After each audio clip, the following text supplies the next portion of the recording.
All right, Nick, I know it's dark, but unfortunately, there's really not much I can do about that. Um, Sorry.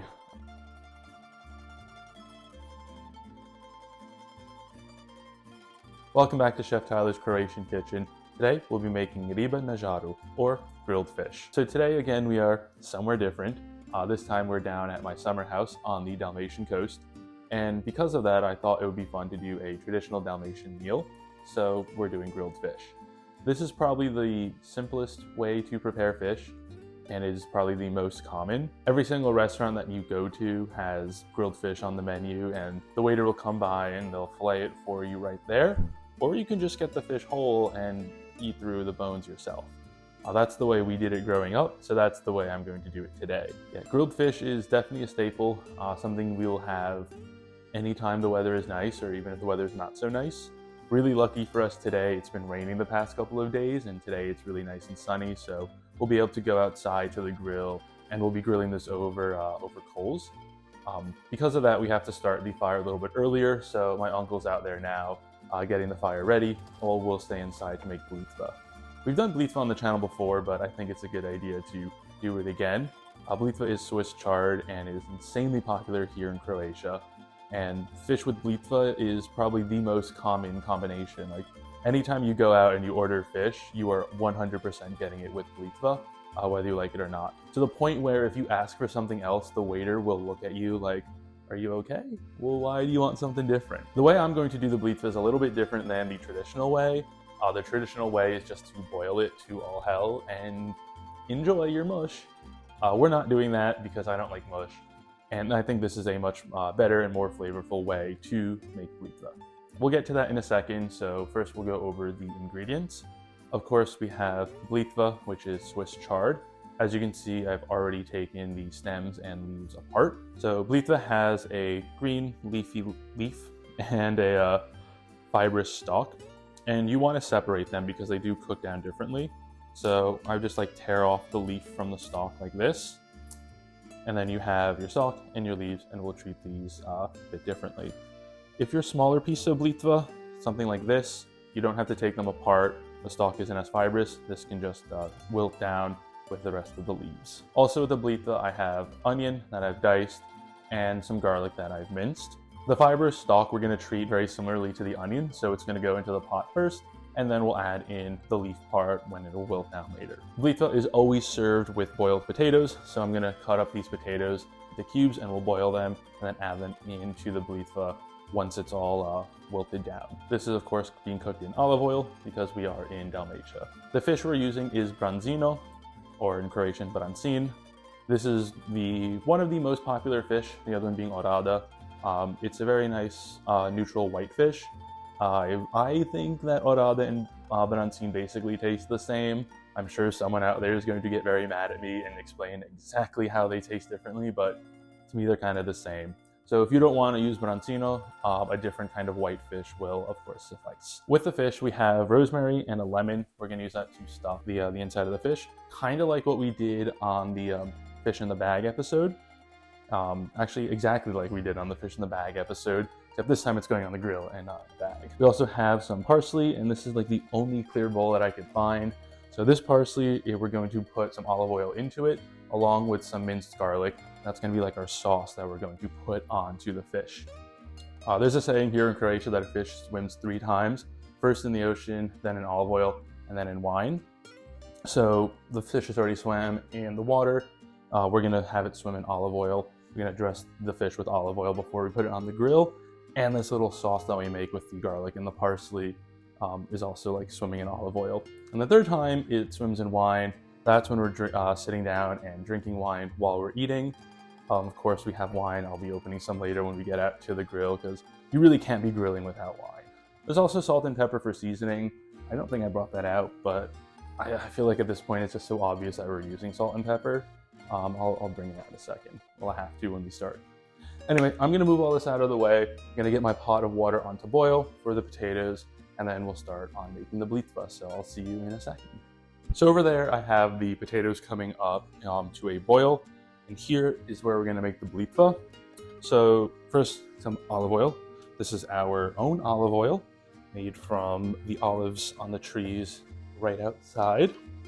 I helped pick this olive oil, and at some point you just do it for so long, I literally closed my eyes and I saw olives, and it was the worst thing ever.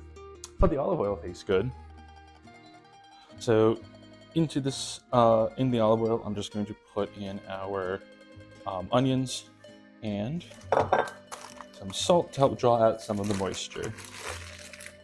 And I'm realizing I'm forgetting something. The Blitva stalks as well. And these will cook down until softened, about 7 to 10 minutes. The light has changed, I'm sorry. The light's not coming from there. There's nothing I can do about it. So once the stalk and the onion have softened, I'm just gonna go and add in, not all of the garlic, just some, because this is also garlic that we're going to be using for our sauce. Just stir this around until it becomes fragrant. At this point, we should have the potatoes about 5 minutes out from being done, and then we'll add them in after the leaves wilt, which will be pretty soon, considering, I mean, this part goes pretty quickly. So besides the fact that this is a non-stick pan, nothing really should have stuck onto the pan, but if anything did, we are going to deglaze with the secret ingredient, which is wine, because wine makes everything better. This is a maraschino, which is one of the indigenous Croatian grapes. Let's twist off to make it easy for cooking. It smells fine. I'm just gonna add a good amount of wine into the pan. Turn up the heat because that was coming straight from the fridge. And with that, we'll just add in all of these Blitva leaves. Yes, it's a lot, but just like spinach, it will cook down a lot. While we wait for this to wilt down, I think it's fair to treat ourselves to some wine. So when Grandma and Grandpa moved out, there were maybe 10 of these glasses with like the gold trim, and my family has this very good ability of breaking glasses, so we are left with 2. And hopefully we will not break this on set right now, because that would just be, honestly, that would just be par for the course. I think my sister is the only person who has yet to break a glass, but I think this is more about her lack of doing the dishes than ability, because she does break a fair bit of glasses. Anyway, Živia.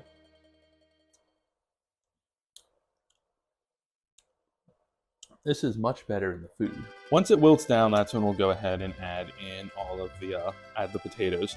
We're gonna add them directly from the pot into here. Some of the water, the starchy water, will mix with the oil and create kind of like a thinnish pasta sauce. Yeah, that wine was €6, and I was hesitant about buying it. Yeah, it works much better in the food. Just gonna go ahead, add a little bit more salt. Salt is flavor. There we go. Get some everywhere. But it's always like, I know it, like, it's going to wilt down a lot, but it's always so much fun to see how much it does actually wilt down.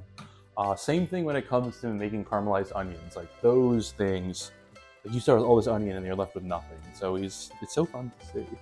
And now that the leaves have wilted, we're gonna go and add in our potatoes. And once all of the potatoes are in the pan with the Blitva, just stir it around and give it a shake. Be a little bit aggressive with it. You kind of want the potatoes to start to fall apart into like smaller chunks and really mend with the, or mix in with the Blitva. This is something you do want to do first because the Blitva can sit and cool while you're getting the fish done on the grill. The fire is coming along pretty well, so just a few more minutes and then we will head outside. In the meantime, we got the fish seasoned, so simply just olive oil and salt. Dennis, my uncle, found this salt that comes with parsley and garlic in it, so that's the salt we used. If you don't have that, regular salt is fine as well. So there is still some liquid in here. We're just gonna let this cook until almost all of the liquid has reduced, and then we'll let it sit aside so that it can cool. And after that, we'll head outside to do the grilling. So I'll see you outside. So the fire has gone down and now all we have are the coals. Just before this, we took a piece of paper towel that we drenched in olive oil and just cleaned off the grate. Does two things. One, it cleans the grate, and 2, it puts oil onto it, so it creates more of a non-stick surface. So with the fish on the grill, we really only want to have to flip it once. So we're going to put them down belly facing this way, so then we can take the fish and just flip it right over its back. If you absolutely need to go back to the first side because it's not done, of course do so, but we're just going to try to cook it all the way on one side before we flip. So I have the 2 fish here that we've already covered in olive oil and salt, the garlic parsley salt. I think I mentioned it earlier. If I didn't, we have garlic parsley salt. That's what we seasoned with. And I have rosemary here that I'm going to use to stuff inside the fish along with the lemon. Got the rosemary in first and then the lemon. I cut the lemons in half. That way they fit better inside the branzino. And then what we're going to do is, like I said, since we're going to want to try and flip it once, we're just going to get an idea of where here and over right onto the grill. So obviously these are kind of close, but we're going to flip this one first, and then that one's going to go where the other one was. This should take somewhere between 5 to 7 minutes. But you'll know it's done when it looks fully barbecued on the skin, and it doesn't stick anymore. So while that's going, I did pour myself a different glass of wine. This one is much better. It's a Poship, also Croatian, from the island of Korčula. The other one I wanted was Maraština because they have a Zadarska Maraština, which is from the Zadar area, which is where we currently are, but it wasn't the best. We would be very good for gemished, which is where you have wine and you put sparkling water into it, essentially the Croatian wine spritzer. But I really wasn't in the mood for that. I really just wanted a nice, normal glass of white wine. One of those wine glasses I was talking about before actually broke because it was up there. So once the bottom is nicely charred, we're just going to go and flip right over as such. The lemons have popped out. That's what I'm screwing around with right now, and we lost one. In the arms of the angel, fly away. All right, we tried. That is perfectly done, nice and crispy grilled fish. Freaking amazing. That crust is really what's the best part of it all. Like, this is probably the exact opposite of Riba, or the fish in the bag, because here we're getting the nice, really crispy skin, whereas with the fish in the bag, it obviously wasn't crisping up, and it still obviously had some good flavor, but it's a different flavor. That's something like a lot of things go on now with like the internet. Something is better, or it's crispier, so it's better, but it's not better, it's different. Different doesn't always mean better. All right, we have now lost 2 lemons, but that is okay, because both the fish are done. So we'll just grab a, right, ooh, that one's breaking apart. Ah. Okay. This one should come off a lot nicer.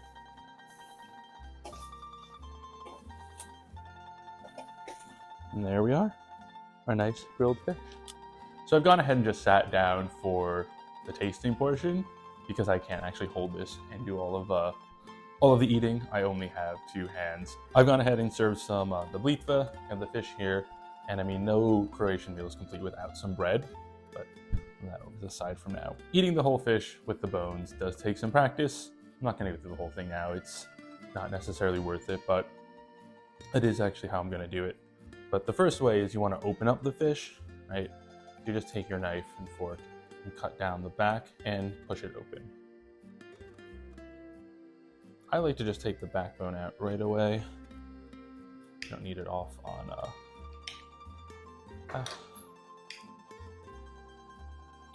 as such. Okay.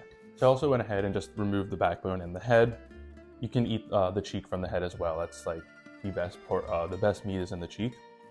And now it's time for the fish to swim in olive oil. So we have our olive oil sauce, and then we'll just pour over everything.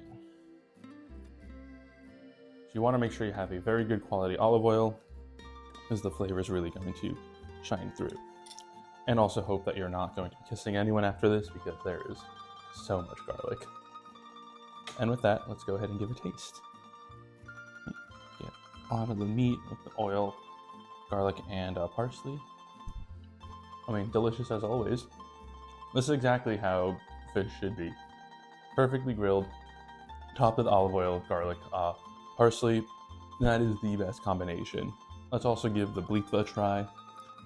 Blitva with the potato. Just...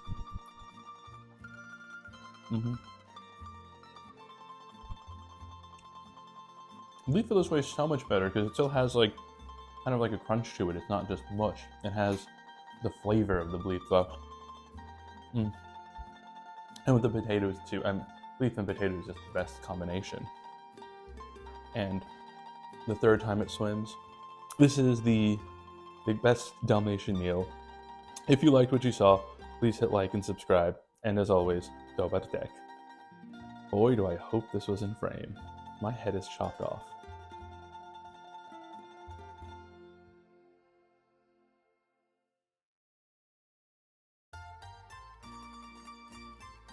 This is weird. I'm doing this like alone, which I haven't done in so freaking long. It really does make a whole lot of difference when there's someone behind the camera I can talk to, or Kaylin off to the side. Now I'm just looking at old pictures of myself that Grandma put up.